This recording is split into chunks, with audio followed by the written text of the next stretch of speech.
Curieux, questionneur, dispersé, imaginatif, aimant argumenter, analytique, dissipé, innovateur, distrait et perspicace. Aujourd'hui, nous allons parler du type ENTP, c'est-à-dire le type extraverti, intuition, pensée, perception. Ce type concerne 3,5% de la population, il y a plus d'hommes que de femmes. Comme les ENTP s'intéressent à des sujets très variés, il est difficile de nommer un lieu où on en rencontre une surpopulation. À part peut-être sur YouTube, où on peut observer de nombreux spécimens à l'état naturel dans les chaînes qui transmettent de l'information sur des sujets très variés.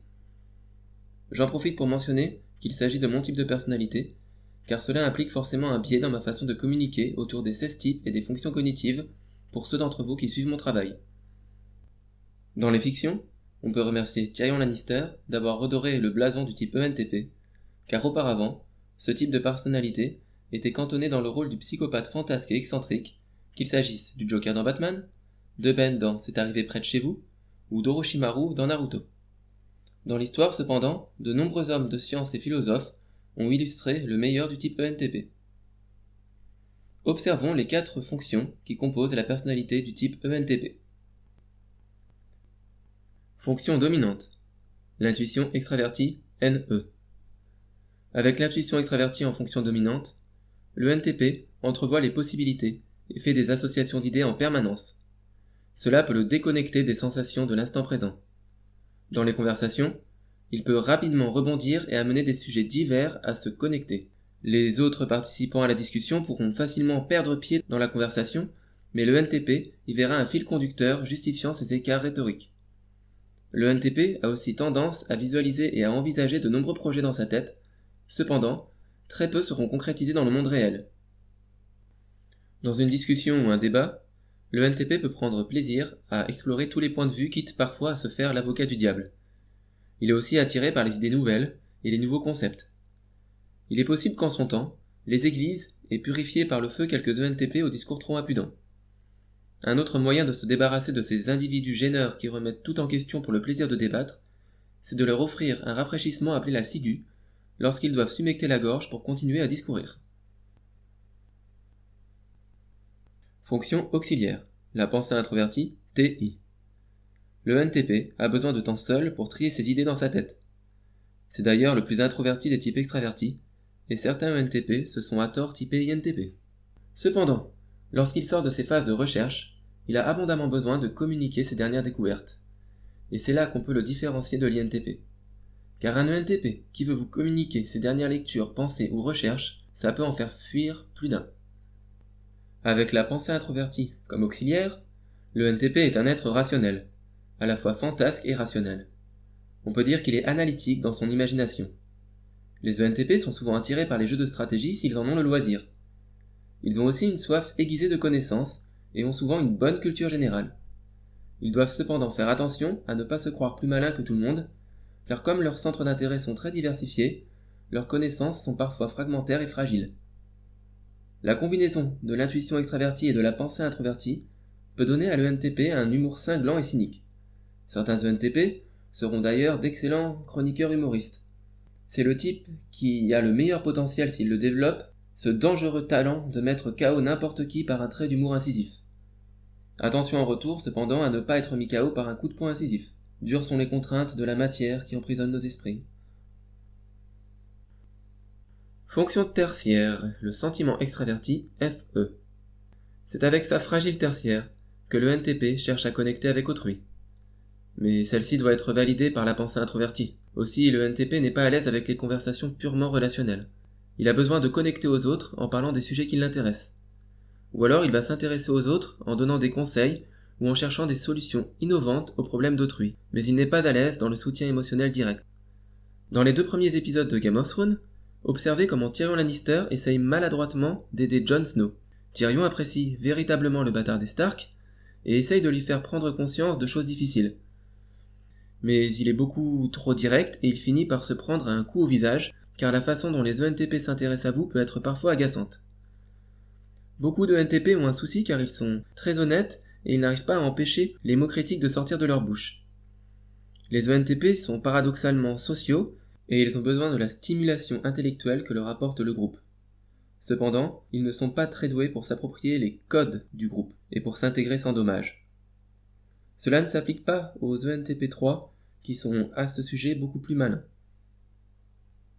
Observons maintenant les effets de la boucle tertiaire dominante chez le NTP.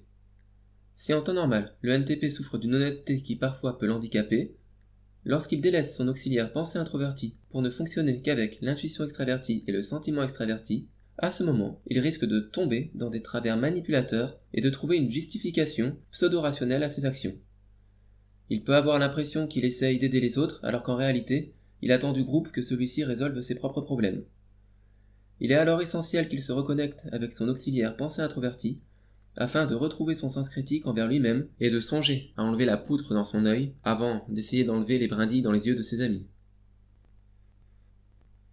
Fonction inférieure, SI, la sensation introvertie. La sensation introvertie aime organiser le monde physique afin de retrouver une sensation rassurante de déjà-vu. Chez le NTP, cette fonction est en inférieur.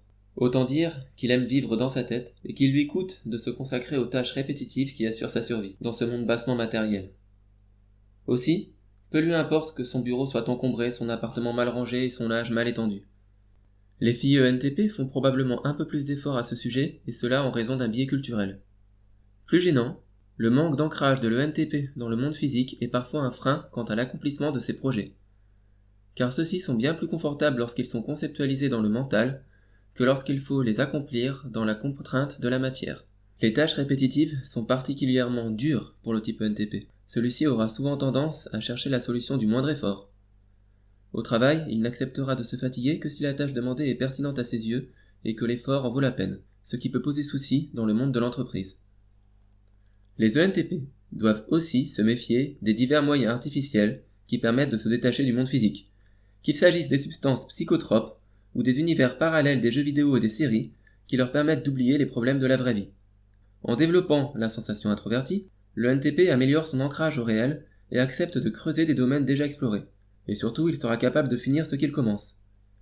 À noter que l'artiste et homme de science Léonard de Vinci est facilement identifiable comme appartenant au type ENTP, notamment car la plupart des œuvres d'art issues de sa main sont inachevées, et je ne parle pas de ses croquis et de ses dessins. En règle générale, les ENTP qui réussiront à se focaliser sur l'action et qui arriveront à se discipliner augmenteront leurs chances de succès dans la vie. Enfin, voyons comment le type ENTP s'accorde avec le modèle de l'énéagramme. Les ENTP les plus fréquents sont en base 7, 3 et 8, mais on trouve aussi pas mal de NTP en 5 et en 6. Le NTP 7 est un peu le NTP commun de nos contrées tempérées. Il pense surtout à vivre des expériences agréables, passe beaucoup de temps dans sa tête, il peut être un peu provocateur et aime débattre de tout. Dans ses mauvais moments, il peut être parfois un peu narcissique. Le youtubeur Chris Papillon est un bon exemple de NTP 7. C'est même l'archétype de ce type de personnalité, à la fois attachant et agaçant. Restons dans le monde des youtubeurs français, et pour le NTP3, observons un magnifique spécimen à l'état naturel, le mentaliste Fabien Olicard. Pour le NTP3, l'image sociale et le retour des autres est essentiel pour nourrir sa grande force de travail. Il a une intelligence relationnelle plus poussée que les autres types de NTP, puisqu'il la met au service de ses objectifs à atteindre. Il peut cependant être plus dépendant de l'attention que le monde extérieur lui porte. Le besoin de reconnaissance est à la fois la force et la faiblesse de l'ENTP en base 3. On trouve aussi un certain nombre de NTP en base 5. Ils constituent la majorité des rares extravertis en base 5. Ils aiment débattre et parler sur la place publique, mais ils se rendent inaccessibles du commun des mortels par leur haute érudition et en utilisant un vocabulaire volontairement complexe. Ils peuvent parfois paraître cyniques et un peu condescendants. Les ENTP 8 ont une grande capacité d'action portée sur le monde extérieur, cependant ils ont tendance à trop la disperser.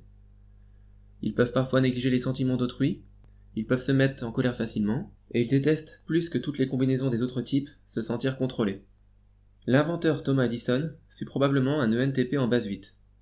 Très brillant et actif, mais ne supportant pas de paraître plus faible que Nikola Tesla, il s'appropria les découvertes de celui-ci avec des moyens peu orthodoxes. J'espère que cette vidéo vous aura aidé à comprendre le type ENTP. Pour finir, voilà quelques exemples de NTP réels et fictifs connus.